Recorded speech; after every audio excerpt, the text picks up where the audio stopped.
Thank you for listening in today. We're going to be discussing the Omega Speedmaster. This watch is an iconic watch, first launched as a commission from NASA in 1957, and pretty much to this day hasn't really changed its design. This watch was, as I say, designed for space exploration, and has actually been used on 6 lunar missions and numerous space missions, and in fact to this day there are some astronauts who still wear it on the International Space Station. Now, the features of this watch, as I say, they haven't really changed much since its early concepts. The reason for this, they've wanted to keep it true to its historic design.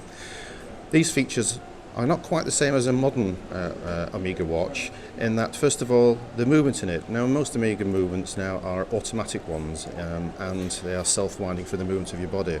This particular one is a caliber 1861, and it's been designed to be hand-wound. The reason for that is because an automatic movement wouldn't work particularly well in space, and so it needed to be a hand-wound movement.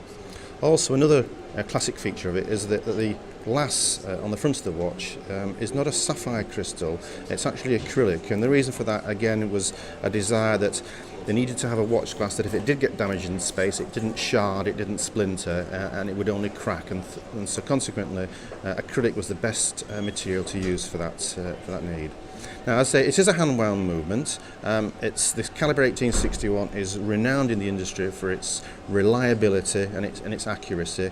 It obviously was designed for space exploration, so consequently it needed to be able to withstand extremes of temperature changes and zero gravity and G-force, and it's been a very, very reliable watch. It actually has a 48-hour power reserve, so you only need to wind it up every couple of days, and you would do that through the gentle winding of the crown.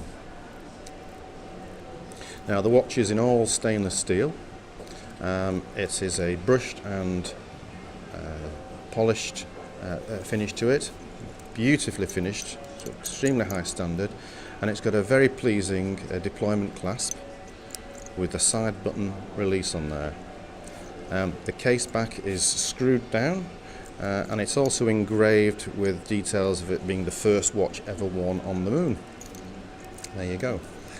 Now, the chronograph stopwatch is always a handy feature.